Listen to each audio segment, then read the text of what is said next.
Hello, and welcome to my review of I would call it third studio album, although you could call it her second if you consider Born to Die in Paradise one album, but I believe that they are separate albums. So, her third studio album by Lana Del Rey, Ultraviolence, which was released on June 17th, 2014. This album is not my favorite album of hers by any means. It's very different, I think, from every other record that she's put out, although all of her albums are different sonically to some extent, although they all carry a sort of more bluesy, sort of throwback sound that is signature of Lana Del Rey. And I'm going to try really hard not to say Lana instead of Lana, because I say that in my previous reviews where I've done of Honeymoon and Lust for Life, where I say Lana all the time, and it just sounds so bad. So I'm going to try and say Lana. I'm probably going to slip up, though. Oh well. But anyway, this album is one that I felt like I needed to do next. I'm kind of going backwards in her discography. Like I said, I've already reviewed Honeymoon, and I've already reviewed her newest album, Lust for Life. And I really loved those two albums. So Ultraviolence is a little bit different, I think, in some of these regards, although it has flavors of everything that she's done in the past. Now, the concept for this album, obviously that title is a play on a word that's used in A Clockwork Orange by Kurt Vonnegut. And she always does like to come up with interesting titles for her albums. The song that carries that title carries a lot of thematic meaning, and I'll get into that when I discuss that song. But the album's soundscape is a lot more subdued and blues-inspired than Born to Die was, for example. There's no hip-hop sounding beats. The production is a lot different in terms of who she worked with. She was working with a lot more sort of rock-inspired sounds, more guitars, a little bit more of a alternative reggae almost sound, some of the songs. She's shifted gears entirely with, the people that she's working with. Dan Auerbach, she's working with from the Black Keys, I believe. He's from that band, and Rick Knowles, Paul Epworth. So she's going for a very distinct sound, and it feels very cohesive, as well as the whole concept of where the song's thematic content and lyrics go. Feels like a very cohesive and record to begin with. And if you look at the album cover, I mean, it's black and white. It's vintage, it's throwback, it's more simplistic, but it's heavier. And I think that summarizes what this album really is. Cruel World, which opens up the album, really hits home with that heavy sound. This is a heavy rock song, and it's one of the longest songs that Del Rey has ever recorded. It's over 6 minutes long. It's not my personal favorite on the album, although Lana herself has stated that she does find this song to be her favorite. I, for one, found it was a little too heavy and rock-inspired for me, and I mean, I appreciate it, but I just didn't, sonically enjoy listening to it as much as other songs on the record. It is definitely a very 70s sounding song with that rock and roll sort of aesthetic. Share my body and my mind with you, that's all over now. Did what I had to do, 'cause you're so far past me now. Got your Bible, got your gun, and you like to party and have fun. And I like my candy and your women. I'm finally happy now that you're gone. I love the line where it says, got a little bit of bourbon in ya, got a little suburban, and go crazy. I get a little suburban. I thought that was such an interesting adjective to describe someone who's different from a city type. She's a little bit more suburban. I thought that was really interesting. I mean, yeah, she's trying to rhyme with bourbon, but, I mean, she didn't have to use the word bourbon. I think the pairing of those two phrases to sort of describe someone or an aesthetic is really interesting. But yeah, and then, she says, you're effing crazy, you're so crazy for me. You're dancing in circles around me, and we're young, we're wild, we're free. But she is ultimately describing how, this relationship disintegrated. This is about a breakup. But she's talking about how that relationship was fun while it lasted. It was crazy, it was fast, it was wild. We had some crazy times. There was a lot of drinking involved. But ultimately, as we get to in the song Ultraviolence, we realize that there was, unfortunately, a harshness and abusiveness to this relationship. But don't get me wrong, Lana is sort of like this femme fatale figure on this album where she's admitting that she was in these abusive relationships, but she found it hard for her to distance herself from them. She almost fell in love to some extent with it, which is a really sort of dark subtext to carry through on this album, but it doesn't come across as immature. It comes across as someone troubled with relationships and someone dealing with some heavy emotional baggage that finds them coming back always again to these abusive sort of partners who don't treat them well. In Ultraviolence, she alludes to, he hit me and it felt like a kiss. She's basically admitting that she fell in love and kept coming back to his ultraviolence. And ultraviolence is a play on also the word ultraviolet, which I take to be kind of like this heightened sort of state of being where the light is really pure and bright. Well, this violence is very, I don't want to say pure, but it's very harsh and it's very, elevated. There's drama to it, and it fits the title and aesthetic of the song really well. He used to call me DN, and that stood for Deadly Nightshade. I think that's just such a witty and fun anecdotal lyric to place at the beginning of this song. Basically, when they're together, it's dynamite, but the relationship ultimately wasn't stable because of all of this, deadly aspects to their encounters. He used to call me poison like I was poison ivy. I could have died right then because he was right beside me. Jim raised me up. I think she's talking about Jim Morrison, although she could also be talking about like Jim Beam, like at like some kind of cider or some kind of alcohol. I'm not sure. He hurt me, but it felt like true love. Or she could just be saying Jim as like a name. Jim taught me that loving him was never enough. And ultimately, she learned from this relationship that her sweetness and maybe her weakness is that she keeps being drawn to these men who don't treat her right ultimately. It teaches her a lesson that her love wasn't enough to change these men. I feel like Lana embodies sort of that aesthetic of women who try and fall for these bad guys and try and change them through their pureness and their innocence. And Lana is an innocent woman. She comes off as badass a lot in some of her lyrics and her songs, but she's a very sensitive soul, and I can see why she maybe falls for these more tough, manly figures in her life that don't treat her right, that's got their gun, that are a bit more redneck.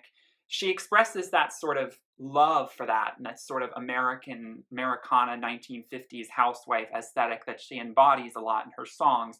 A lot of these songs come from that perspective. Now, if you want to look at these lyrics from a feminist angle, I don't necessarily see any of this as being anti-feminist, even if it's embodying that 1950s housewife who's scared to leave her abusive drunk husband.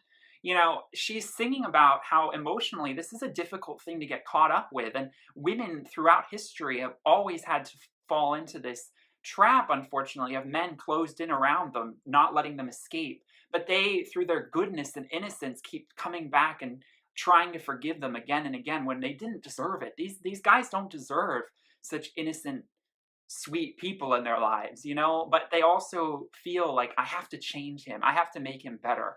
This is a theme that's prevalent throughout all of Lana's work. And this song is definitely very catchy. It has a beautiful melody. It's very sing-song. It has just a really beautiful sweeping chorus where her voice becomes a choral sound that sweeps you up. So again, it opens up the album a little stronger than Cruel World does for me, just personally. But we come to one of my favorite songs on the album, Shades of Cool. This is all sorts of melodrama. I mean, this song is ephemeral, it's beautiful, it's dark, it's throwback, it's got some jazz influences, some blues influences here and there. It's a beautiful song, and it does sort of break down with more of a psychedelic rock sound at the end of the song with the guitar. But the beginning opening is what's so beautiful and lush. It feels like it was recorded outside in some garden where you could almost hear the birds chirping. And I'm going to make a comparison here with Lana's voice and the production on her voice here that is very throwback and vintage.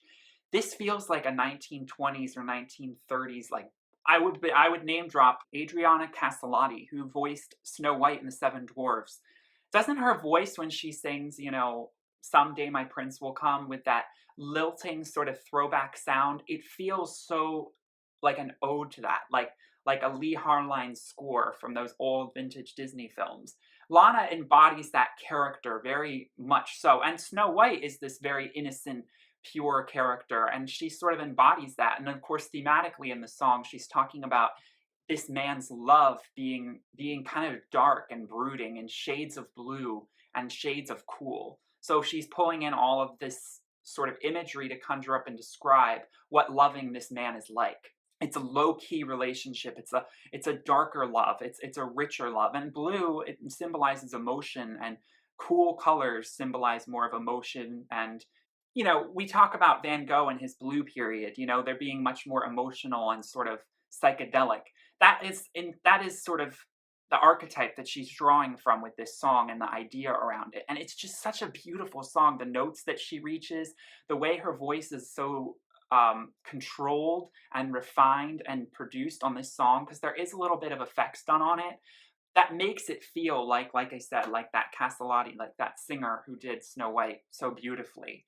I just always will think of Snow White when I hear this song. I don't know, it sounds so much like it. One other song on this album does that for me, and I'll get to it as we get through this track list.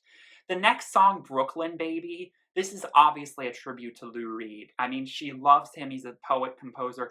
She name drops him in the song, obviously. This song also, I feel like, sometimes feels a little bit like a caricature of itself, because it does kind of describe this sort of New York hipster kind of flowers in her hair, woman smoking hydroponic weed, not just weed, but we get high on hydroponic weed, who like sits and listens to old jazz records and is super hipster. And I see that aesthetic kind of being embodied when she says, you know, I'm a Brooklyn baby. I lived in this penthouse. I lived this Brooklyn hipster lifestyle. And I've now inspired like a generation of youth who also kind of want to embody this and wear flowers in their hair and go to my concerts and, you know, get high and do all this kind of life, live this kind of lifestyle that I sort of embody, that I portray in my records. And so the song is very beautiful. It has a very, again, throwback rock sound with a little bit of blues in there as well. Like I said, a lot of these songs kind of go in that direction, but it has a really strong melody with this really beautiful, like I said, haunting sort of effect on her voice.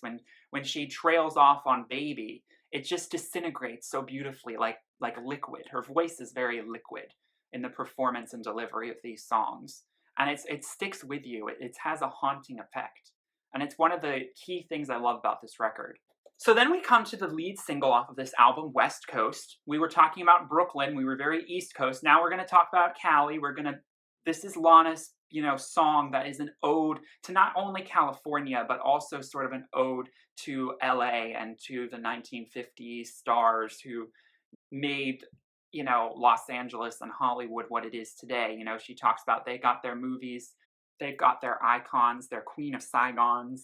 It's a very rock and roll song, and I think it's a little bit different in some ways from some of the sounds of some of the other songs on this record, but I don't fault it for that at all. It has a nice groove. It's definitely a song you just want to play in the car.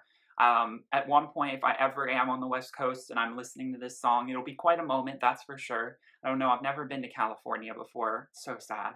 But this song definitely makes you think of that, just rolling with your windows down, carefree. The music video is very carefree. She's just on a beach, it's black and white, it's sort of more simplistic. But there's some grungy kind of punk aspects to it. Like I said, this is a black and white album. It's darker, it's heavier. And even though she's singing about things that are sort of more light and frivolous, like West Coast movies, starlets, getting drunk, there's this darker undertone where, you know, it's good that these things happen, but it's also bad. It's like we need to analyze and realize that this culture that the West Coast is embroiled in can also be kind of detrimental and destructive.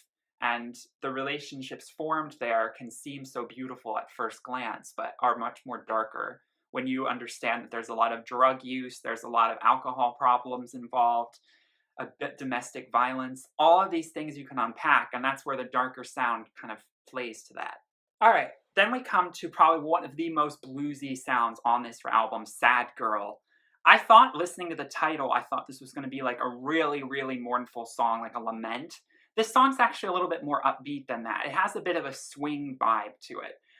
You know, she's talking about not necessarily being sad as in, it could mean like sad as an emotion, but also being sad as in pathetic. I'm a sad girl because I like being his mistress. I don't need to be his main number one. But isn't that sad? She kind of comments and reflects on that. He's got the fire and he walks with fame. His Bonnie on the side, makes me so sad, girl.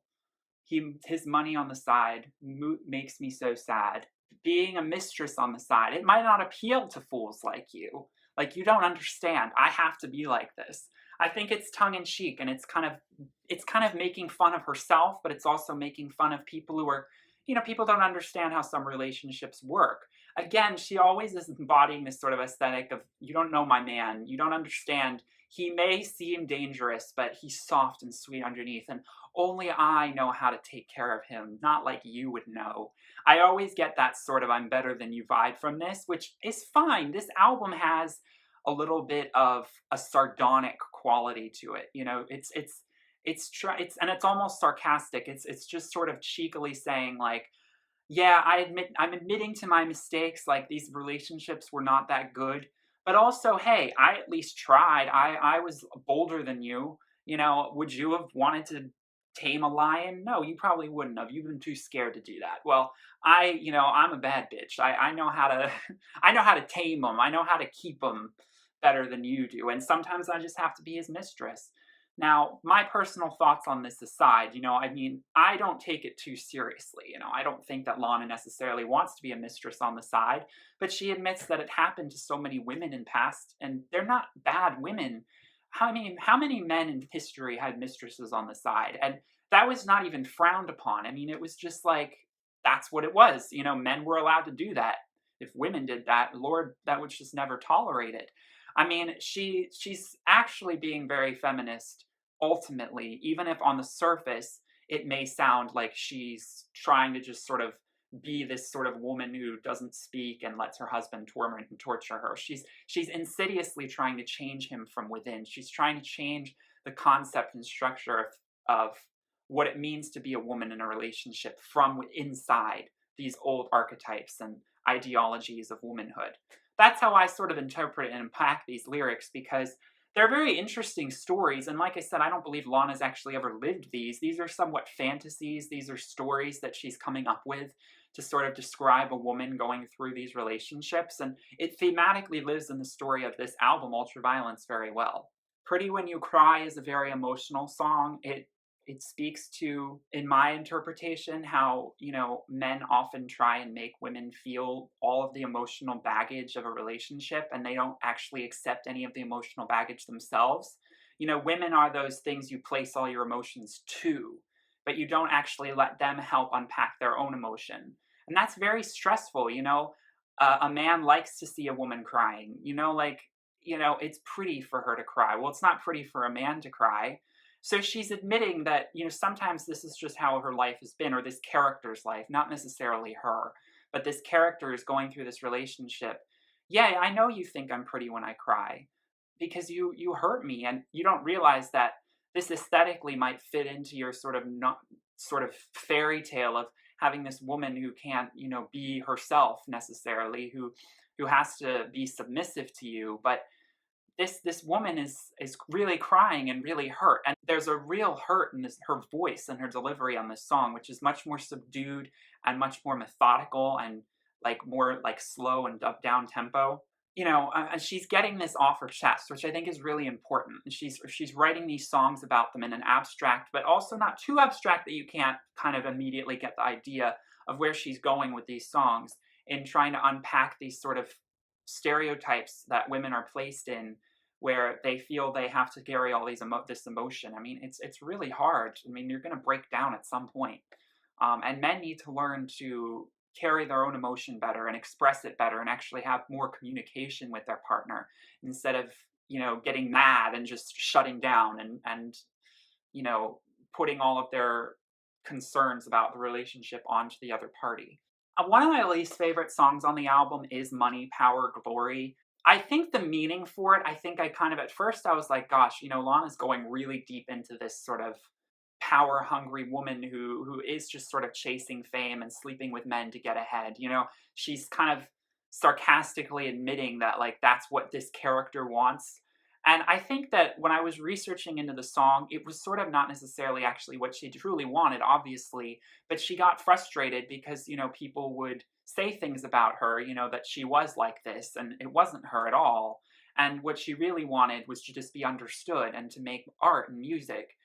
But, the money and the power and the glory, well, okay, if you're going to say that's all I'm about, then that's what I'm going to be about to you, then I want it then, how like some people pressure you, and like people who are very sensitive and innocent often fall into this trap. And I do for sure, where it's hard for you to say no to things because you're a people pleaser. And Lana is sort of admitting that, you know, if people are going to typecast her as this woman who's only after that, then we'll watch her get it. You know, she's going to be like, well, what the heck? She's going to sort of admit like, okay, well then watch me steal all your money. I'm going to be on top then. And I'm also going to get my job done. I'm going to accomplish what I wanted to accomplish. I'm going to make music and art, and where are you going to be? You know, like that sort of flipping the script sort of is where I think she's going from this song. But the melody isn't as strong. It's very subdued and like down, like it's got a downer kind of sound, even though she's trying to triumphantly kind of raise her voice and in the chorus, like talk about like how she wants money, power, glory, and these are so important to her. The overall soundscape that it lives in is a little bit murkier, and the melody is a little bit hard to piece out, and it's not as memorable of a song for me melodically. So it's not a favorite of mine by any means, but it's not bad. It's just this isn't necessarily, you know, alternative heavy rock is not where I'm necessarily leaning to in my musical tastes. And then we have the other dark kind of cheeky track, Fucked My Way Up to the Top. This song is like literally, you know, subverting, you know, all of these sort of, you know, things that people might have been saying about her or other women who are in a similar position. You know, a lot of women in the industry, sometimes they sleep with men to get their record deal and all of these things that end up coming out. And for better or for worse, it does happen. And like I said, this album is sort of a tribute to sort of the negative sides of, you know, gender roles and women's kind of empowerment in some ways, like how they're held back by that. And that's what this sort of ultraviolence is. That's how I interpret it. And so, you know, she is sort of, I don't necessarily believe that she did this, but she's embodying this persona. She's embracing it because she knows that she can't completely divorce herself from it in the eyes of the general public and in the eyes of maybe other women that might know of her. And she's sort of like saying, well, then that's what I did, you know, and watch my show. Look at me still be so powerful, like a dragon. She says, I'm a dragon, you're a whore. Don't even know what you're good for. I mean, it's harsh. I mean, it's harsh. And you can tell that she's singing to another woman who's possibly criticizing her for, you know, her lifestyle, like for being a mistress or what are these things. Well, what does it do good for feminism if you're bringing other women down and you're not uniting to try and attack the patriarchy? You know, a lot of these women are just trying to be, you know, like saying yes. It's like hard. These women are too innocent and good. They just will say yes to these men and they'll do what he tells them to. And it's hard for them to stand up for themselves. And they really need to stand together. So this song almost feels like an FU to like other women who are sort of judging her for her choices in her sexual relationships and in her romantic life and life choices. Like I said, this album is a darker side of Lana. Like, she doesn't necessarily embody this persona in any of her other records quite so much. She always has a little bit of it in there, but this album is devoted to that. So it's a little controversial, you know, and that's fine. The sound, though, this is definitely one of the more hip-hop sounding songs on the record. I have to mention, the sound did initially really capture me as being a lot more sort of hip-hop inspired, just like songs like Born to Die. I mean, I could see this song fitting very easily on Born to Die, just because of the production. There's not much guitar work at all. It's more synthesizers, it's more beat-driven, and atmospheric. And so for that, it definitely fits in the Born to Die world a little bit more sonically. So it sticks out from the rest of this album sonically.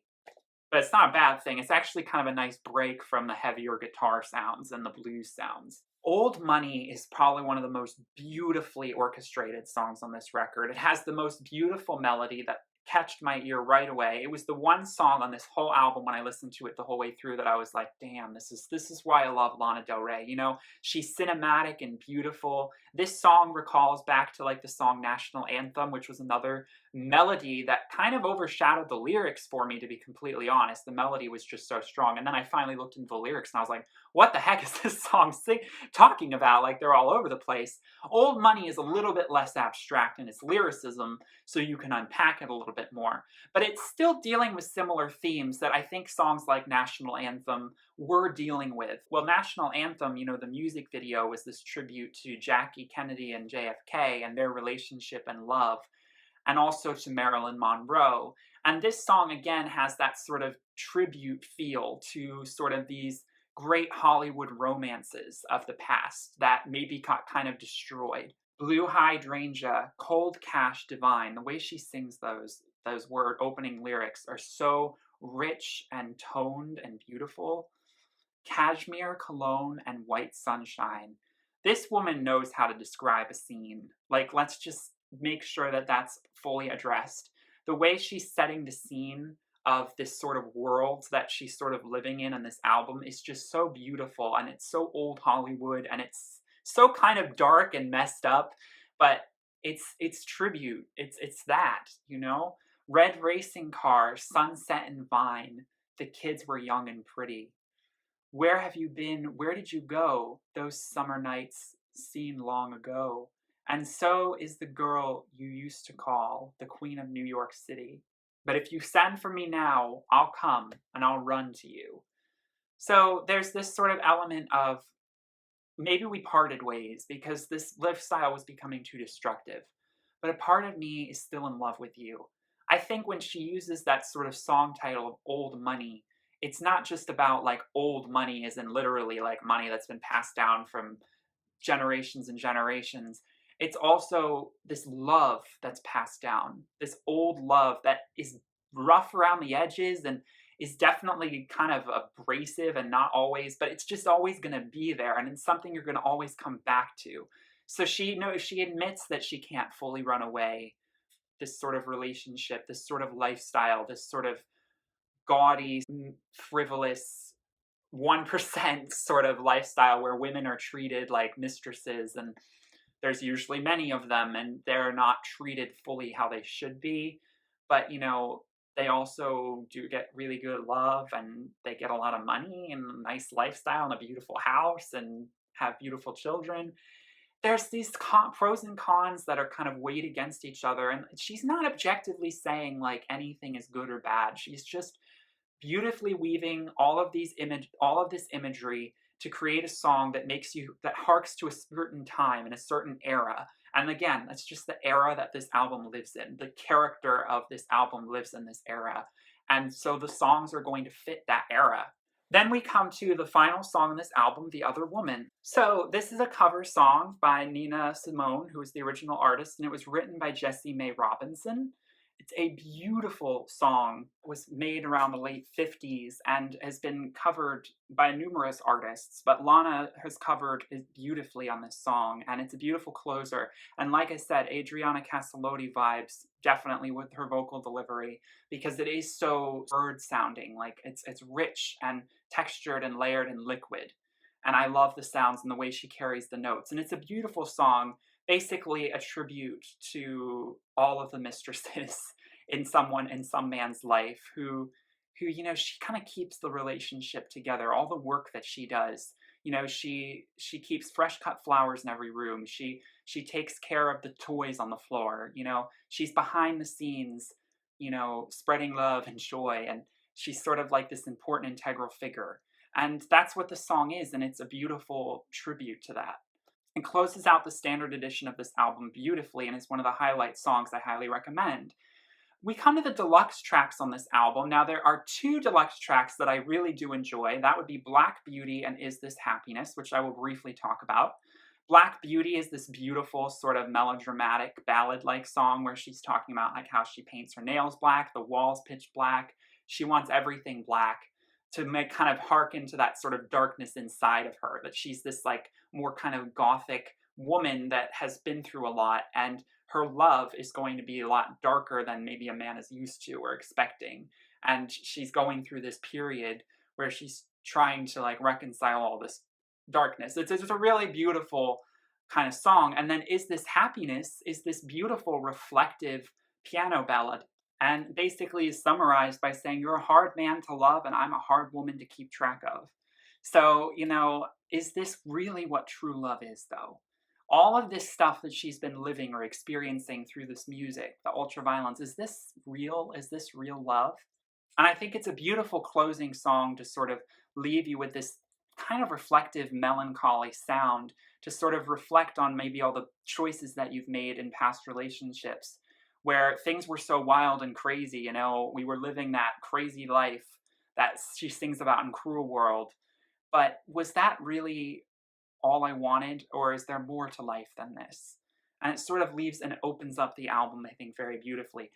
The other two songs in the deluxe, Guns N' Roses and Florida Kilos, I'm not so crazy about. Guns N' Roses is just so plodding and like dull. I hate to say it, but it just doesn't sound very appealing. And I listened to it like once or twice and I was like, I'm never listening to this again. Like, it's a deluxe song, so I don't feel like I really need to listen to it anyway. It's just, it's very plodding and it's really not going very far. It doesn't showcase her voice very well. The other song, Florida Kilos, is interesting, I'll admit.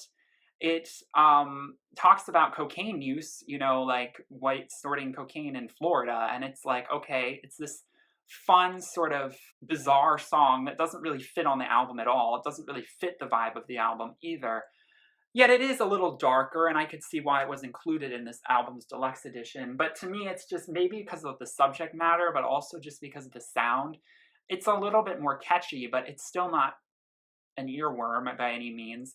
And I just feel like it kind of just sort of hangs loose and doesn't really, you know, because it's so kind of out there and left field from everything else she's released. I think, you know, this song is sort of like more like classic Lizzie Grant. She used to release songs before she was on a major label just for fun. And this song kind of embodies that because it is experimental and it's kind of unique and fun and a little cheesy and tongue in cheek. And it fits very well in that. So I think it was just sort of like a fun song for the fans to sort of like throw back to some of her days where she was just writing a little bit more kind of like abstract music that was just sort of like talking about like drugs and like things that weren't so mainstream, that are a little bit like, oh, okay, like I can't play this for my parents. But you know, it's a fun song, and I agree that it sort of embodies and lives in this world pretty well. But it's also kind of darkened by the fact that it's on such a darker album. And so I will summarize this whole album by saying that, yeah, it's heavy and it's dark, and it's definitely not a Lana Del Rey album that I come back to over and over again. You know, there are some songs like Shades of Cool, West Coast, Old Money. They're the highlights for me. I do cherry pick those songs and listen to them quite a lot, especially the orchestral sound on Old Money. It's just, it's so sweeping and beautiful. But some of it's just so dark and kind of like, it's rich though. And I do think that even though it's a little bit hard to access because of that, and it's definitely not her most accessible album, Born to Die is definitely a lot more accessible to top 40, to radio friendly hits and all of these things. I'm glad that she was still able to put it out, and I'm glad that she did put it out when she did, because it was so different from Born to Die. It really showed her versatility. And now with Honeymoon and Lust for Life, I think she's sort of found a little bit more of a middle ground between Born to Die and Ultraviolence, being so different in sound. And they're all different. I'm not comparing any album to the other because they're all so unique and different and interesting. But ultimately, I just find Ultraviolence to be maybe not as memorable. But it definitely involves, and it lives in this world that, you know, is dark and can't be ignored. You know, you have to listen to this album, and definitely anyone who's interested in Lana Del Rey, you definitely have to give this album a listen. But will it be your favorite? That's up to you. It depends on the styles of music that you like, and it depends on, you know, where you are in your life in terms of depression, your romance, and your relationships right now, that are how they're going. That'll sort of influence your reaction to this record and what Lana sings about. So that's my review of Ultraviolence. Next up is Paradise, and then I will be reviewing Born to Die. I will be reviewing those two albums separately, though, because they are separate. One's an EP and one's an album, and I do view them as separate works that can be possibly unified as one, because thematically and lyrically and sonically they do sound similar. But there are a lot of differences. So check that out, coming soon. And if you would like to see my review of Honeymoon, I really love that album. And also the new album, Lust for Life. Those are both on my channel, and I'll leave links to them in the description box below. So thank you for watching, and I hope to see you in the next one. Bye.